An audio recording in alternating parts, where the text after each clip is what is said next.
So when it comes to the main way that they provide value to people in need, is it the building of the home? Do they have multiple things they do, or is they really solely focused on this one thing of building homes for people? Affordable homeownership is a core tenet of Habitat for Humanity. There's a lot of programs that work with rental housing, but it's always been about the transformational properties of home ownership, and so building the homes and selling the homes. But Habitat does more than that. So in some countries, having a safe, decent place to live may involve having water so you don't spend your whole day trucking back and forth, carrying water from a distant source. So internationally, you'll see Habitat's working on water in villages and other projects, in addition to some really great, safe, decent, affordable homeownership product. I have had the opportunity to go on an international build to Vietnam a couple of years ago, and it was just a beautiful experience. Over 240 people from around the world, different countries, all coming together to build 26 homes, I think it was, together the same week. It was an amazing experience. But locally, Habitat affiliates do things like we build homes. We do innovative work in the affordable housing space. Habitat has started to use its brand, I think, very effectively in advocacy, because if you can create better policies that allow more housing to get built, it takes some of the pressure off the need for affordable housing. That's a good point. I didn't think about that. And so that's been huge for us. And then we do other work like critical home repair, helping people stay in their homes, getting them more fit for senior living, disabled, veterans, elderly. And then we do a lot of housing counseling. We're a HUD certified financial housing counselor. So a lot of different business lines under one roof, trying to help people have a safe, decent place to live.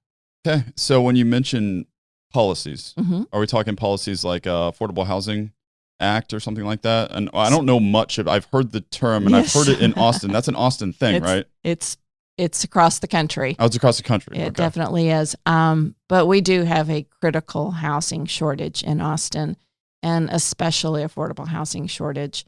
The average home sale right now is over $400,000, and that is not affordable to someone who makes 100% of median family income.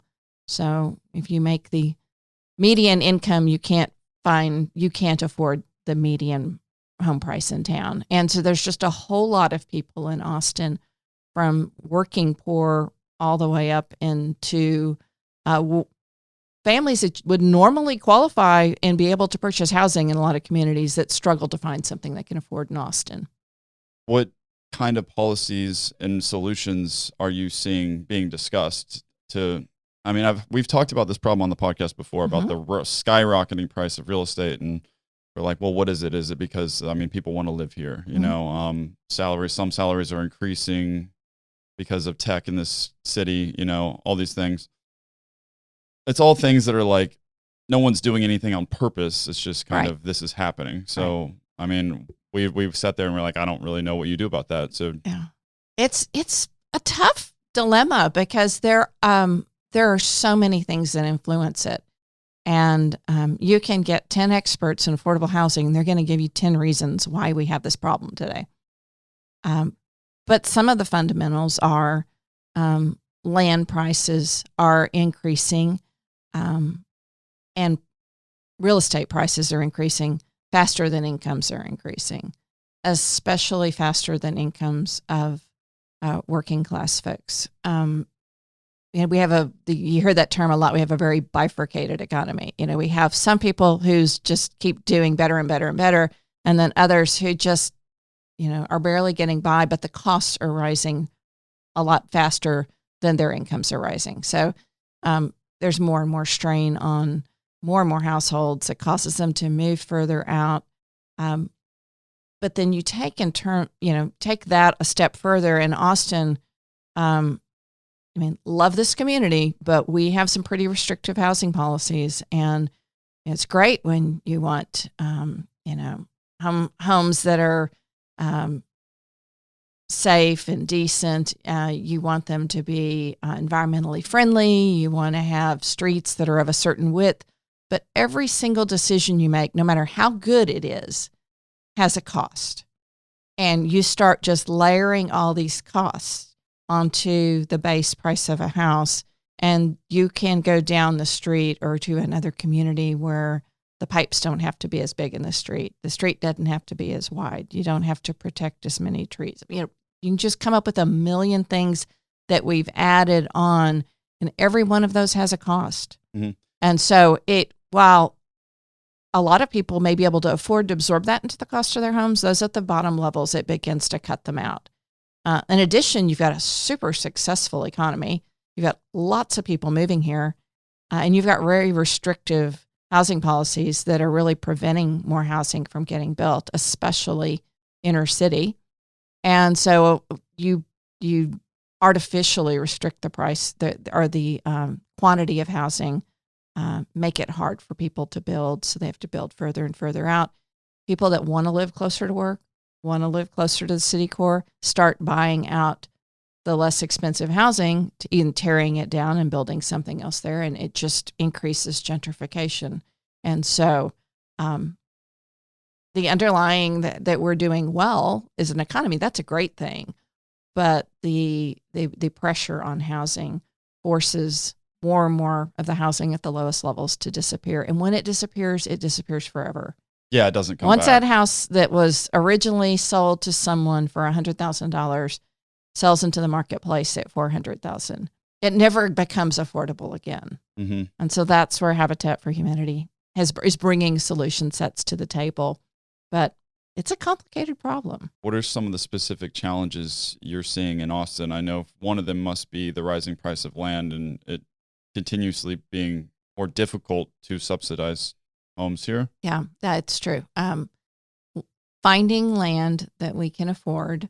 Our preference for years was build-ready lots that were ready to be built. Now we're finding that it's not unusual for us to get a piece of land and then have to develop it. Well, so then you have to find the money to actually put in the roads and the streets and the infrastructure. To make another company. That's right. So that's a whole different thing, and that's expensive. We're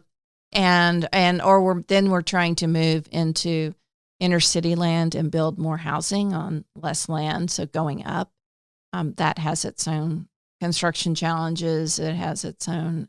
It has challenges because you're trying to fit into a neighborhood, and I think that it's kind of funny in Austin. There's a lot of people that say they're for affordable homeownership. And they're for affordable housing. But truth is they're for it as long as it's not next door to them. Mm. And so we find that bringing the community together to build homes is one of the best ways to address this, because when people come together and work alongside homeowners and build these homes and do something for the community, they get to understand who the homeowners are that need this help and that they're helping.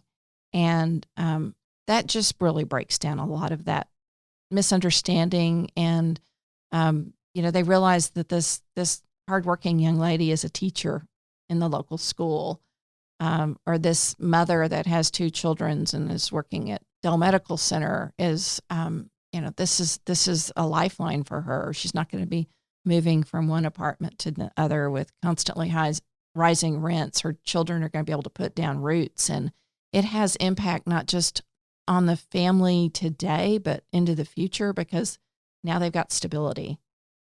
Now they've got a place that's their own. They're not going to have to worry about moving. They can really dig in and start supporting the community and really just living life the way it was intended to be. And we're just so proud of how hard our homeowners work to get into these homes.